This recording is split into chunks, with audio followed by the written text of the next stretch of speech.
자라 모사라. 저 못이라고 했어요? 못이 적삼이 아니고 모사라. 자, 오늘 짧은 두 절을 통하여 이 성탄절을 앞두고 오늘 대림절 첫 번째 주일을 맞이해서 우리가 함께 말씀을 나누고자 합니다. 먼저는 오늘 첫 번째 6절에 나와 있는 것처럼 이는 한 아이가 우리에게 났다. 자, 한 아이가 이 땅에 태어남을 이사야 선지자는 예언하고 있습니다. 이런 생각 안 해보셨습니까? 하나님은 능력이 많으시고 전능하신 분 맞습니까? 무에서 유를 창조하셨는데 예수님을 어린아이로 만들지 말고 30세 청년으로 딱 만들었다가 3년 있다가 공생의 사역 마치고 돌아가시면 되잖아요. 근데 왜 어린아이로 태어나가지고 30년을 그 긴 시간을 보내게 하고 또 30세에 40일 금식하고 그리고 공생애를 시작하게 하고 33세에 십자가에서 죽게 하셨을까? 그런 생각 안 해보셨습니까? 왜 어린아이로 오셨을까요? 그 건너뛰고 중간과정 건너뛰고 그냥 사역자로 짠 나타나면 됐을 텐데 이것은 예수님은 우리에게 인성을 보여주고 있어요. 예수님도 똑같이 우리처럼 마리아 뱃속에 약 10개월 동안 있었다라는 거예요. 그리고 걸음마를 뛰고 말을 배우고 그리고 넘어지고 그리고 일어나고 이러한 과정을 우리처럼 똑같이 이 과정을 보여줬어요. 왜 그랬을까요? 왜? 우리하고 똑같은 성장 과정을 예수님이 보여주셨을까요? 우리의 눈높이를 맞추기 위하여 우리하고 똑같은 과정임을 우리도 알기에 주님 예수님이 얼마나 우리를 사랑하시는지 우리는 그것을 알 수가 있습니다. 그래요. 예수님은 한 아기로 오셨어요. 우리의 마음과 형편과 사정을 다 이해하시는 겁니다. 그래서 여러분 때때로 우리가 낙담하고 또 힘들 때 하나님 앞에 불평하는 것도 예수님은 다 이해하셔요. 왜? 예수님은 인간의 모습으로 오셨고 배고프고 춥고 배신당하고 모든 십자가의 고난을 겪었기 때문에 우리가 당하는 그 배신 또 아픔, 절망 이런 것을 예수님은 다 이해해 주신다는 거예요. 따라서 합시다. 예수님은 우리를 다 이해하십니다. 그래서 여러분 나를 아무도 몰라줄 거라고 여러분 너무 실망하지 말고 주님은 다 우리를 아셔요. 그래서 옛날 기도원에 가면 많이 불렀던 찬양이 뭐예요? 아시지요 아시지요. 몰라요? 몰라요 아나요. 처음부터 끝까지 아시죠 아시죠 아시죠 아시죠 끝나. 그래도 눈물이 막 펑펑 쏟아졌어요. 왜? 막 서럽고 힘들었는데 이 찬양을 부르면은 주님이 내 마음을 다 알아주신다라는 거예요. 자, 예수님은 한 아기로 인성으로 오셨다. 두 번째, 한 아들을 우리에게 주셨다. 한 아들. 자, 한 아들은 뭐예요? 하나님의 아들을 얘기하는 거예요. Son of God. 다시 말해서 이것은 신성을 얘기하는 겁니다.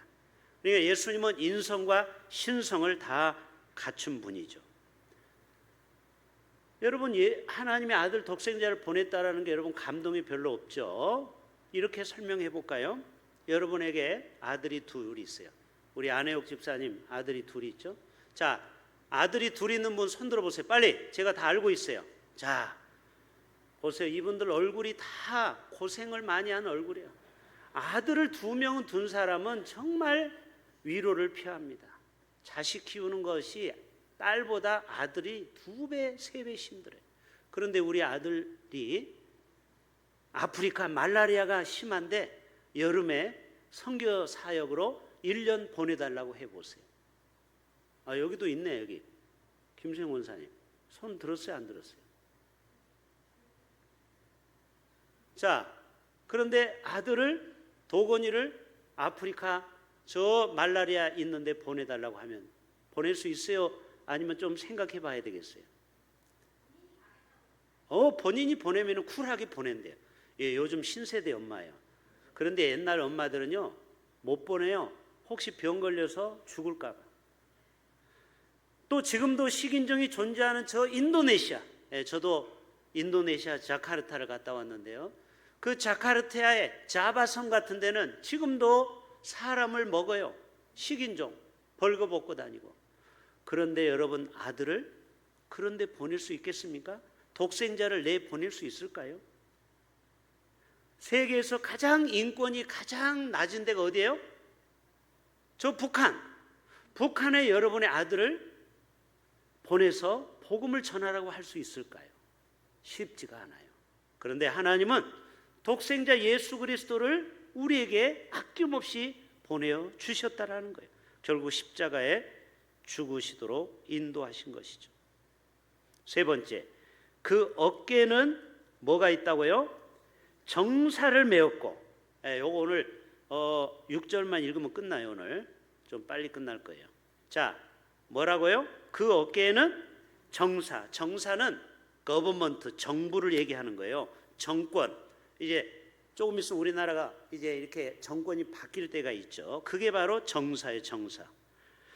오늘 또 예수님은 통치자요 만왕의 왕으로 오신 줄로 믿습니다. 그래서 예수님이 여러분에게 주신 권세가 있어요. 하나님을 믿는 자녀, 나사렛 예수 이름의 권세가 있어요. 어제 포항에 그 세례식에 갔는데 같이 간 군복음화 성교의 고문 최규환 장로님, 거제교회 장로님의 한 분이 계셔요. 그분이 자기 딸과 직원 2명이 왔어요. 사장님인데 그 딸이 부사장이에요. 그래서 이제 그 회사를 딸밖에 없으니까 맏딸한테 물려줄 것 같아요. 그리고 그 과장 2명이 왔더라고. 그래서 제가 도전을 했어요. 그 과장 예수 안 믿으세요? 안 믿는데. 그러면 오늘 세례 받으세요. 네? 교회도 안 나갔는데요? 괜찮아요. 오늘 옥수성 목사님이 설교하고 군인들하고 세례 받을 때 무릎 꿇고 나는 죄인입니다. 나는 이제 예수님을 위해 살겠습니다. 세례만 받으면 되는 겁니다. 뭐 교회를 6개월 나가야 되고 이거는 그냥 교회법이지 성경에는 예수 믿고 세례 주라고 그랬어요. 선교지에는요 바로 세례를 줍니다. 그랬더니 이 최 장로님이 그거 좋은 생각이네. 만약에 세례 받으면은 그리고 교회 나가면은 부장으로 내년에 임명할게. 벼락 출세야. 야, 너무너무 좋겠다. 세례 받으면은 과장에서 부장으로 고속 승진하는. 그래도 끝까지 안 받더라고. 이게 농담으로 알았겠죠. 근데 그거를 진짜 받았으면 진짜 부장으로 사장이 거기 왔단 말이에요. 제가 거기서 느낀 점이 뭔지 아세요? 야, 이 권세가 이만큼 대단하구나. 사장이니까 이런 얘기 할 수 있는 거예요. 사장이니까 너 이제 과장에서 부장해. 여러분, 하나님은 우리의 왕으로 오셨어요.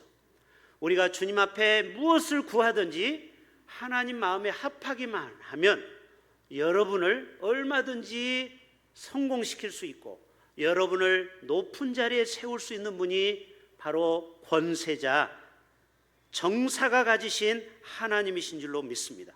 바로 예수님은 통치자로 오셨다는, 만왕의 왕으로 오셨다라는 거예요. 자, 그 다음에 예수님은 따라서 합시다. 모사라, 그 앞에 기묘자라. 자, 기묘자가 먼저인데요. 또 어떤 사람은 기묘자 하니까 성은 기시고 이름은 묘자나 보다. 이미자 동생인가? 기묘자는 영어를 봐야 돼요. 그래서 영어 성경을 안 보면요 오해를 해요. 이게 뭐지? 사람 이름인가? 기묘자는 원더풀이에요. 원더풀, 나봉. 다시 말해서 놀랍다 이 말이에요. 불가사의한, 아주 경탄할 만한 그런 뜻을 가지고 있어요. 어메이징. 여러분, 주님은 우리에게 기묘자가 되어서 놀라운 일을 행하셨습니다. 바로 예수님이 십자가에 죽으시고 부활하시고 우리에게 천국에서 심판주로 지금도 앉아 계셔요. 여러분, 예수님을 믿으면은 이런 놀라운 기묘한 일들이 우리 가운데 임하게 될 줄로 믿습니다. 시편 20편 5절에 오면은 우리 하나님의 이름으로 우리의 길을 세우리라. 여호와 니시 하나님, 승리 하나님의 깃발을 드는 자는 놀랍게 승리의 삶을 살게 되는 것입니다. 제가 예전에 한번 현수막 조금 많은 것을 한번 보여준 적 있죠. No possibility, no problem in God. 무슨 말이에요? 사람들은 이게 어떻게 가능하지? No possibility. 이거는 도저히 이룰 수 없어. 그러나 하나님은, 예수님은 기묘자야. 놀라운 일을 행하시는 분이야. 그래서 no problem, 문제가 없어. In God, 하나님 안에서는 문제가 되지 않을 줄로 믿습니다. 그 다음 이름이 뭐예요? 모사라. 모사. 모사는 모세의 동생입니까? 그게 아니죠. 이 모사는 카운셀러, 상담자. 그래서 바로 예수님은 우리의 위로자가 되고 상담자가 되어 주시는 것입니다. 이사야 40장 2절에 너희는 내 백성을 위로하라. 그 노역의 때가 끝났고 그 죄악이 사함을 받았느니라. 골짜기마다 도두어지며 산마다 언덕마다 낮아지며 고르지 아니한 것이 평탄하게 되며 험한 것이 평지가 될 것이요. 험한 것. 자, 여러분이 인생을 살다 보면 험한 골짜기를 다닐 때가 있죠. 근데 하나님은 그 험한 골짜기를 평지로 만들어 주신대요. 골짜기를 낮추시고 그리고 산을 언덕을 낮추며 그래서 험한 것을 평지로 만드시는 그 하나님이 우리의 위로자가 되어 주신다고 말씀하고 있는 것입니다. 또 하나 하나님을, 이 메시아를 뭐라고 설명합니까? 전능하신 하나님이라. 따라서 합시다. 전능하신 하나님이라. 자, 욥기 42장 2절이면 주께서는 못하실 일이 없사오며 무슨 계획이든지 못 이루실 것이 없는 줄 아오니. 바로 하나님은 올마이트 갓, 전능하신 하나님. 물을 포도주로 만드시고 물고기 2마리 떡 5개로 5,000명을 먹이시고 풍랑이 부는 갈릴리 호수를 잠잠하게 하시고 중풍병자 38년 된 병자를 고치시고 눈먼 자, 귀먹은 자를 고치시는 바로 전능하신 분이 바로 주님이시라는 겁니다. 자, 그 다음에 하나님은 어떤 하나님이에요? 영존하시는 아버지. 따라서 합시다. 영존하시는. 자, 영존이 뭐예요? 영원히 존재한다 이 말이죠. 에버라스팅, 영원히 존재하는 아버지. 하나님은 죽은 자의 하나님이 아니요 산 자의 하나님이 되어주셔서 어제나 오늘이나 영원토록 우리와 함께 하신다라는 것이죠. 자, 마지막 메시아에 대해서 마지막 말씀하고 있습니다. 자, 한 아기가 우리에게 나서 기묘자여 모사여 전능하신 하나님이고 영존하시는 아버지라. 제일 마지막 무슨 왕이다? 평강의 왕이다. 샬롬의 왕이라는 것이죠. 자, 누가복음 2장 14절. 우리가 옛날에는 이렇게 성탄절 이브 날 이렇게 집마다 다니면서 우리가 축복하고 그 집을 빌어줬죠. 제일 많이 하는 성경 구절이 누가복음 2장 14절이. 다 같이 시작. 지극히 높은 곳에서는 하나님께 영광이요 땅에서는 하나님이 기뻐하신 사람들 중에 평화로다. 평화를 선언하는 겁니다.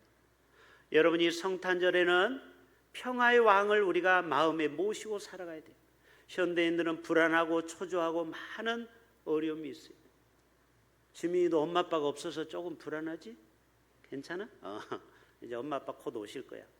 자, 우리 인생 가운데 우리 보호자가 지금 엄마 아빠가 출장 갔어요. 그러면은 갑자기 보호자가 없는 거야. 그럼 얼마나 막 문단속을 얼마나 단단하게 했어요. 막 3중, 4중, 5중으로. 여러분, 우리의 인생의 보호자가 떠날지라도 하나님은 우리의 영원한 왕이 되어주셔서 나를 통치하시고 다스리시는 줄로 믿습니다. 평강의 왕, 너희는 그분을 믿으라는 것입니다. 끝. 자, 이렇게 예수님이 한 아이로 와서 우리에게 이러한 복을 주셨는데, 이 하나님은 지금도 우리를 열심히 돌보고 계세요. 자, 우리 7절 마지막 절을 볼까요? 만군의 여호와의 열심히 일을 이루시리라. 따라서 해볼까요? 만군의 여호와의 열심히. 자, 만군의 여호와의 열심히 우리를 어떻게 한다고요? 정사를 깨트리고, 그리고 묘사, 기묘자, 그리고 전능하신, 그리고 영존하시는 평강의 왕으로 우리와 늘 함께 하신다라는 거예요. 오늘 또 하나님은 만군의 여호와의 열심히 저와 여러분의 삶을 평강으로 인도하여 주실 줄로 믿습니다. 만군의 여호와의 열심히 여러분의 인생의 모든 골짜기를 낮추고 평탄한 길로 인도하여 주실 줄로 믿습니다.